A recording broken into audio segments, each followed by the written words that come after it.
Hello everyone, welcome to our Let's Play series of Torment, Tides of Numenera. This is Colonel RPG as usual, and I'm very happy that you're chose to join me today back here in the 5th Eye as we talk over here to Thurberus, the old scruffy guy that apparently holds in him the words of Kra. And a couple of episodes ago, I was trying to convince him to allow me to, well, destroy the words of Kra for him. In last episode, what we did is we kind of broke a clock, really, and I think we killed 3 of the cast-offs that, three cast-offs that were locked inside that clock. It was a sort of a time prison sort of thing.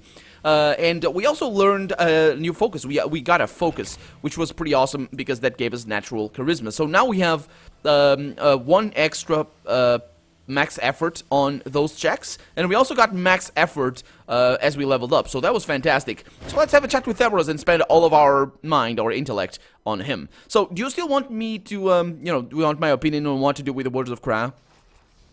If it'll solve the problem, I'm ready to hear it.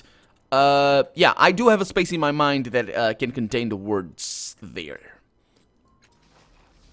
Well, really? And now is that you're a better custodian of the words than I am? Because I'm stronger. Okay, so my max effort allows me to roll so many dice right now. I wonder if I'm rolling just 6 dice. 6-sided dice, I guess. Because it's 20% each. I think that's the case. I wonder if this is like in Shadowrun, because Edge is sort of a thing. I'm not really sure how it works actually in Shadowrun. But yeah, we're gonna use maximum effort over there. And 85% is a success. Yay! We did it!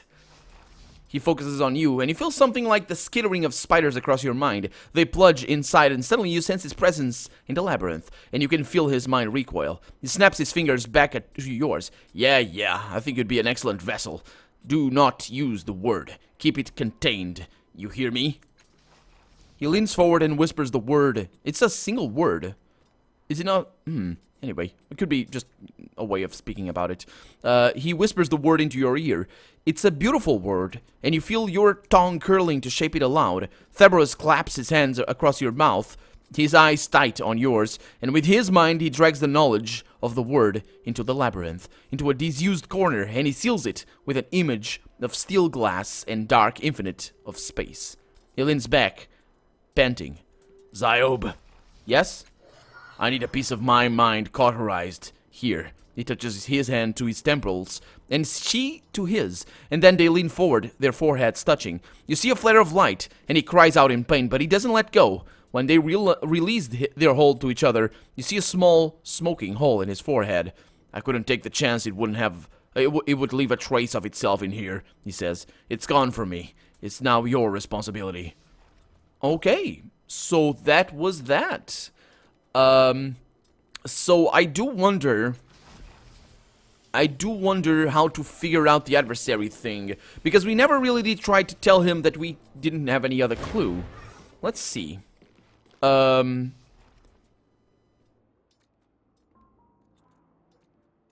can't tell him about anybody else, because there's nobody else around here. Okay, let's just get out of here, I guess.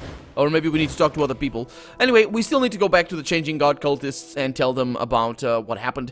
Also, another thing that I really need to do is go down into the underbelly and fix the guys. You guys remember the guys that were digging below this place? This place is really pretty. I really like this just like...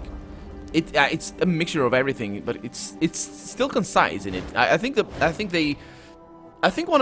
might be the reason why the game is so unsaturated in the colors, because you'll notice that some areas might not be, especially the first area or the reefs, but like you see those colors, that orange over there, that's not really orange, it's kind of a yellow, but you can see very sharp and bright colors in this game, and I think that's because if you could, the game would be a mess, just in terms of all the colors that it has, because it's just a mess of everything else. In some areas where that is the intended effect, then they just go crazy. They go bananas with a saturation, and like they do in the Rift, because that was a very saturated area, and I kind of missed that though. I mean, I can take in all the different colors. It's just it does help to make the areas a little bit more amiable for the eye. So let's have a chat here with these guys and see what happens. What? Was the nighttime you're doing? Says Casmine. Yeah, it's nighttime now. Yeah, I don't know if it was. I don't think this was part of the ideal functioning of the clock, she says. But Bimeon, who would know more than me, and she looks strangely disappointed. No matter, he says, steepling his fingers. You have tried and proved conclusively that you are not the changing god. Just as well you did not try to deceive us, hey? He smiles. I intend no offense, revered one. There are those among your kind who think to inflate their importance, and we always find the truth. We are pleased that you are not among their number. He bows. But we have answers to your questions, revered one. That is, as soon as we hear the report of what lay within the clock. Tell us. She is nearly breathless with excitement. Should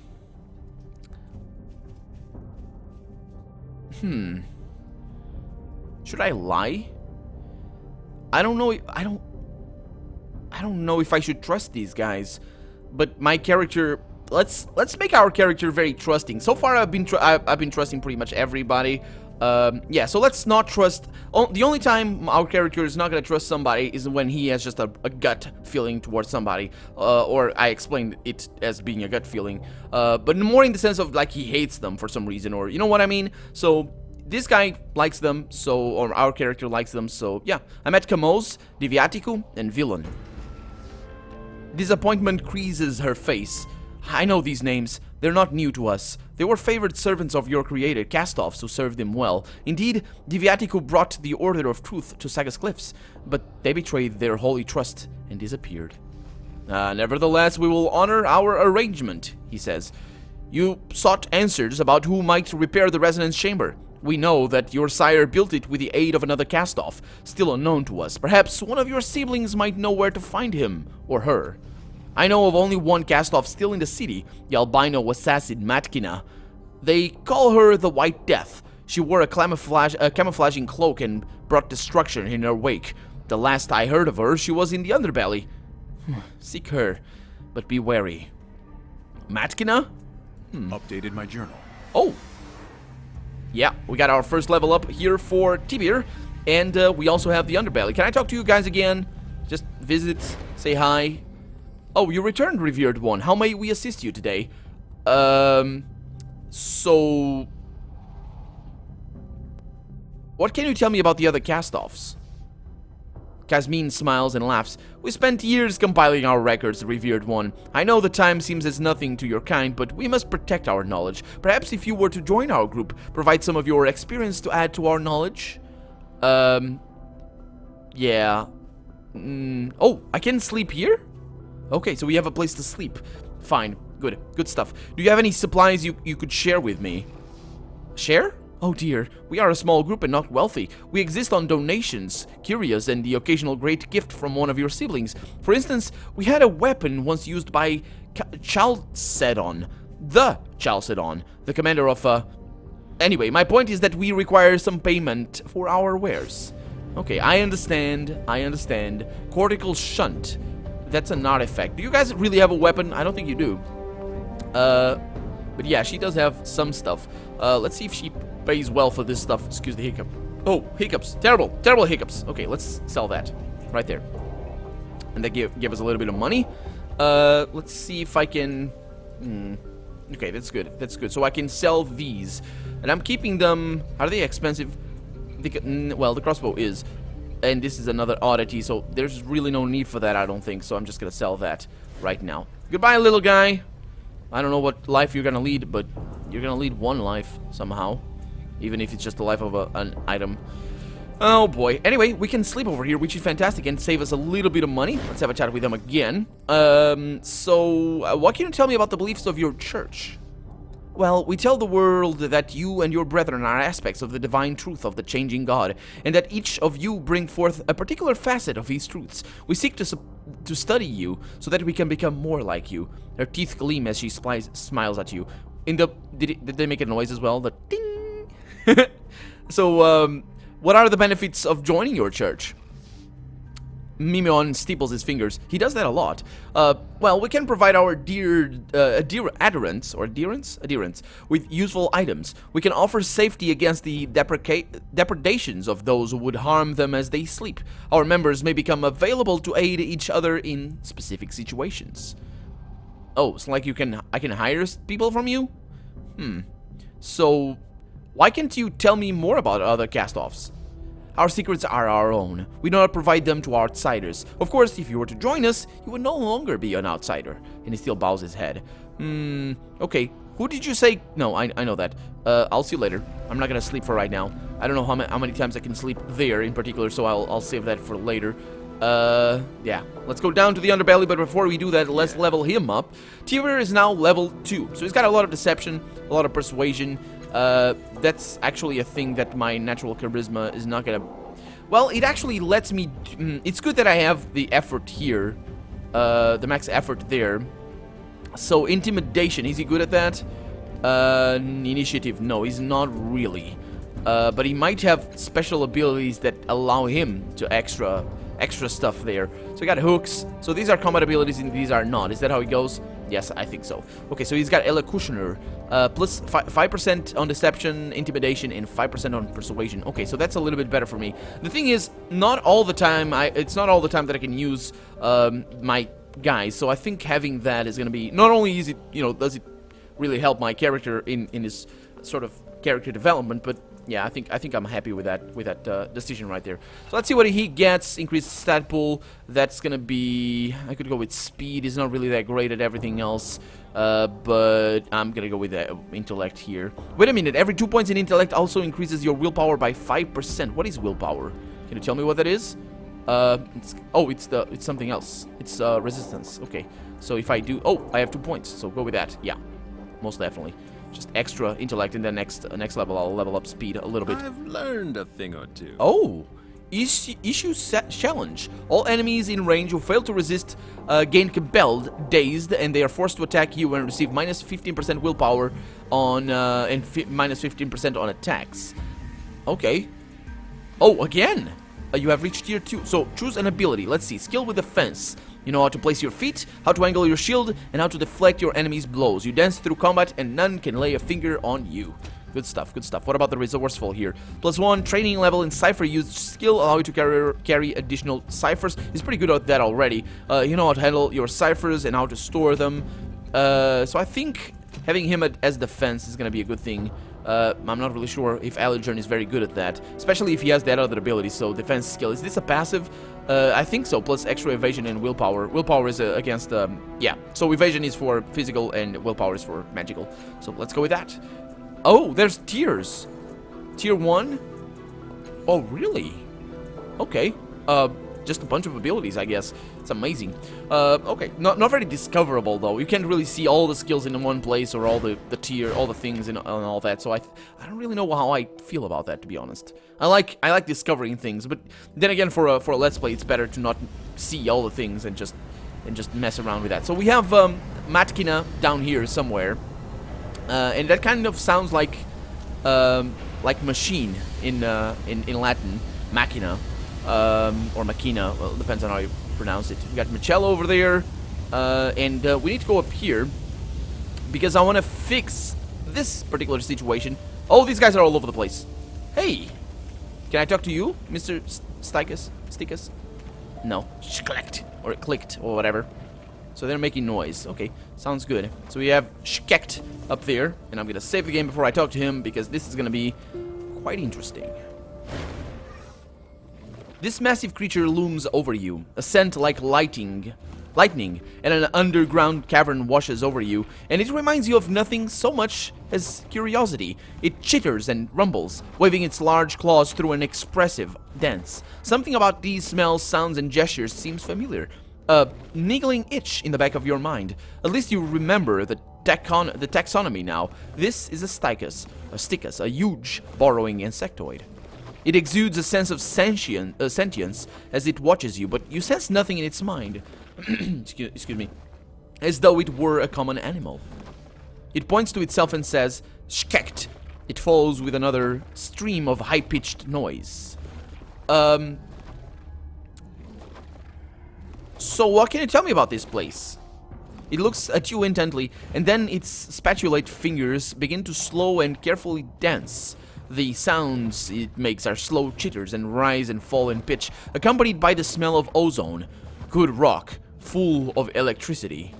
Yeah, I figured that before as well. What do you think of Pelii? Over there, that guy over there, or girl actually. The Stikeez seems discombobulated for a moment. Who? Then he thinks a little more. Then it sprays out a blast of pheromones, and you smell a sharp tang of acid and weakened stone. It smells like distrust. Oh, really? So he was wise to her, which is good. It's good because if he's not wise to us, we might actually be able to complete our objective here. And I think I do want to complete this objective. I mean, it's interesting that these guys are kind of sentient, but not. I don't really know what to tell you, but yeah. Can you tell me about the Stikeez? About you guys? It scrambles briefly at the wall, and a bit of lightning flares about the crown of antennae on its head. Its shoulders shrug, and you smell dust. You almost have the sense of language, the structure, the feel, the sound and scent. The itch in your mind intensifies. You can feel the memory of the Stikeez language waiting to reveal itself. Let's try to remember how to speak the Stikeez language. Oh, beauty. Oh, beauty. Okay, I really want to complete this one, so let's go with that. And of course, 100% right there. No critical success. Your mind blurs, a memory racing up from forgotten depths. You see yourself interacting with the Stikeez, the two of you patiently exchanging hand signals, a small box between the two of you translating your words and thoughts. Each time it conveys a thought or concept, the device sends a stimulus into the appropriate parts of your brain and electricity into your limbs, making you a marionette. Your muscles twitch in sympathy with these memories, and you realize that the Stikeez tongue is a jumble of scent, movement, and sounds. With a memory, information pours into your mind as if a plug had been removed. The smell of granite fills your nose. As you return to normal consciousness, Skekt leans forward. Skekt smell granite. Knowledge. It rumbles, its pinnacles vent a minuscule trace of gas. The Stikeez looks at you, and its body posture and slight movements indicate a question. Does human speak Stikeez? Your muscles remember, and you twitch the proper response. Skekt huffs the scent of lightning. Never speak Skekt to human so, he says. Heard memory from elder. Not believe. Human almost sentient? Imagine. Grub think like Stikeez. He claps its hands together. Speak smart. Better now. Oh boy. I love that this is how they communicate, because that's how language is. I mean, to be this is basically the feeling I get is that this might be just a representation of what actually happens, because the thing is, animals they speak to each other in a the thing is, human language is a construct that really doesn't exist anywhere else in nature, but there are other constructs elsewhere in nature as well, and this is just a different way of constructing language. Because, you know, just think of language like, we think of language like this. I'm translating it to a sound. These scrollings on my screen right now, I'm translating them into a sound. And that's, effectively, that's two types of language. We're just good at translating them. Well, those of us that know how to speak, or how to read, I mean. But you know, sound, the fluency of language, that's one thing. We're just we empathize with that. We connect with that, with the sound of our language. But we also connect with the reading. We don't actually need to read out loud. Well, those of us that can read properly, we don't need to translate it into a sound in our heads to read it. But you know, it's a different sort of language. In animals, it's different. It's kind of a mixture of body language, mostly body language, but also pheromones, also sounds. So it is very much what exactly is going on in here, and so that's why I think this might be just a representation of what actually is going on. So he's not actually saying never speak Skekt to humans, so, but he's just transmitting it to us, which means that maybe they're not so animalistic, because to communicate these ideas is pretty hard. It's pretty tough, I would imagine. But can you tell me more about the Stikeez? I'm gonna ask. It considers the question briefly and then emits a puff of pheromones that smell of soft rock crumbling under determined hands. It reminds me of resigned acceptance. Speak, Skekt will answer. Why are you digging underpopulated areas? The Stikeez stares blankly at you, its eyes shimmering. It seems to be trying to put its thoughts into a statement you can understand. Stikeez must survive, must live where food is, yes? It doesn't wait for affirmation. Human watch every step, avoid stepping on insects, no impact on other life, sacrifice of others is natural order. It taps you in the chest. Smart, for human. It points towards the rest of the underbelly. Not smart. Why concern? Not. It gropes for the word. Not sentient. That is another thing, though. Sentience... I've been thinking about this lately a lot, actually. How would you test for sentience? That's something... How would you test? Because sentience is effectively whether or not you're a person. And the reason why I've been thinking about this, actually, is something I talked about in last week's channel update, which is what defines you as a person? Is it... You know what I mean? Like... Is it, if your consciousness is transferred into a robot, for example, like we saw in these robots over here, or into an insect, into an animal, or into somewhere else. If you're stored somewhere, not actually leaving, but you can be, there's a possibility for a future for where you can store your consciousness somewhere else. Are you still a person? How does that work? So for them not to perceive the other humans as sentient because they don't actually talk. I think what the game is trying to tell me is that they are actually sentient, and I just wasn't able to determine that they were. So that way, at least I can treat them like people, in this particular case. But yeah, it's quite interesting. It's a little bit ham-fisted, to be honest, but it's a way of the game telling me what I should be thinking about in this particular situation. So I appreciate that. Let's say that at last over there. Why are you digging here? This arm. Skekt raises its great arm. Dig. Draw energy from rock from friction. Eat an electric charge. Store electric charge. It points to the spiky growths on its plating. Here, rock good. Hard. Much electric. Best found. Other places, not good. Oh, okay. So it's like a... So they eat electricity. That's pretty interesting, actually. It makes sense. It makes really a bunch of sense. If they're silica-based life forms... Silica-based life forms, I don't think they can exist in our planet, though. There's something wrong about that. We are carbon-based life forms.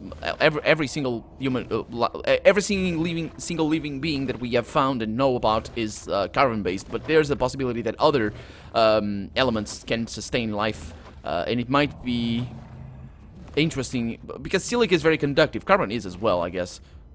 No, wait a minute. Is silica conductive? I'm just thinking because it's rock, you know. Because silica is rock, and it's weird that they eat electricity, but then again, it makes sense, because we need electricity to live, after all. It's just very small currents in our body, but how do you come to be under Stikeez cliffs? It shrugs, its massive exoskeletal plates grinding. No ancient ever to tell. Huh, 4 generations only in caves. We leave instinct, only guess at legacy. Memories stolen. It growls in frustration. It pats the wall nearby. Stikeez hatch from eggs, yes? Yes. Traders come from evil bloom. Other worlds. Think humans stole eggs. Humans brought eggs to world. Humans hatch eggs. Larval Stikeez, a mystery to buyer, released here. Skekt exhales from its spiracles. Much gassed function. Much gassed society. Maybe advanced one. Maybe great civilization. Now? Now only dig. Dig for clues. Oh, that's actually... Before I got the feeling that they were kind of childlike, and the fact that they are all juvenile might actually have forced me into that feeling. But I think the first impression that I got when I talked to them was that he was kind of childlike. I don't know why. It exudes the sense of sentience as it watches you. Careful dance. It's yeah. So I'm thinking that this might be a deeper story than it actually seemed at first. They might be just underdeveloped in their head because, you know, it's it's like a kid that didn't grow in society. They're not gonna be normal people because society is a big part of who we are. And yeah, you know, it's kind of tricky to realize that, but we are ourselves because of everybody around us. like they might be very smart. They might have the capability of being very smart. They definitely seem very smart. I mean, if they're able to survive, for starters. So I don't know. I found our dead Stikeez near here. Can you tell me anything about that? Nell tunnel, he says. Broodmate weakened. Could not feed self. Could not feed eggs. Digs tunnel to collapse on self. Not want burden Stikeez family. No, see? Another aspect of being very smart. They're clearly very smart. And also the knowledge of sentience. Yeah, these guys are smart. They might just be underdeveloped. Barely strong enough to collapse tunnel, he says. Failed in life. Too weak, perhaps. The great head on the creature shakes ponderously. Huh. So, you claim that the people in the city aren't sentient. That's not true. The Stikeez shifts its weight back and forth. Simple humans. Fight, eat, kill. Try steal eggs. Not harmony. Sentient? It reels out a scoff. Well, your digging is... that's not gonna go anywhere. But your digging is causing problems for people above. Not concerned to Stikeez. Yeah, I figured. So, let's see. You dig under the city, right? Can you take me someplace? Maybe take, the Stikeez mutters. Though its scent indicates reluctance and caution. Must pay 10 shins. Let me ask you some more questions instead. I have come to ask you to stop digging underneath the city. Why? Where we go? Give reason to stop. Okay, we'll discuss it later. Okay, and he's clicking, and the reason why we'll discuss it later is because I want to save and see. There's one thing that I really don't agree with, is that the game doesn't actually let me heal my stat pools in the middle of a conversation. I should be allowed that, because it incentivizes me to just do what I'm just gonna do right now. So, I'm gonna try to persuade him. Let's see if there's another way, actually. You can move deeper beneath the city, you can promise a regular tribute of power source. Yeah, that's actually something I imagined. If we can get them electricity, they will not need to dig.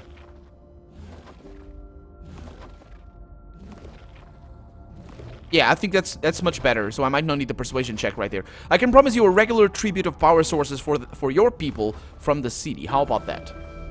The Stikeez leans forward, interested. The scent of spark rises. Why they not offer before? This good. What else? Do you want your people to have a future? Do you want war with the humans above? They will collapse your tunnels. They will destroy you. Okay. 80%. Please don't... Oh, I can go with 100%. And there it is. It considers your words for a time, and the scents that surround it vary from the frightening to the mundane. At last, the smell of synth and strong glass waft past your nose, and Chkekt says, human give good reason. Yes. Stikeez comply. I'll remember that. It scratches the wall and drums a pattern there. Stikeez move deeper. Burrow to lesser rock. Starve for human's sake. Not fight with humans is better. And he's clicking a bunch. I actually meant to get... I really want to help you guys. I'm afraid I can't really truly help them, because getting them back to their society and their place would be better for them, I suppose. What is this? This tunnel is blocked by debris, but it's loose enough that a burrowing creature can easily push its way through. Yeah, I guess it's just dirt. What do we have over here? Good stuff. Good healing things. Oh, shins. That's okay. It's all good. I can heal that back up, but I don't know if I'm just gonna sleep away that particular thing. But let's see what happens. Let's see what... actually, we're out of time for the day, so... Man, the time just flies when I play this game. When I play any games, I'm loving the games that I'm playing on the channel. But this one in particular, to be honest. This one in particular. So for right now, I'm Colonel RPG, and this has been Torment, Tides of Numenera. I really hope you've enjoyed it. And if you did, go ahead and leave a comment, like the video, but above all, thank you so much for watching. And I hope I'll see you next episode. Bye-bye.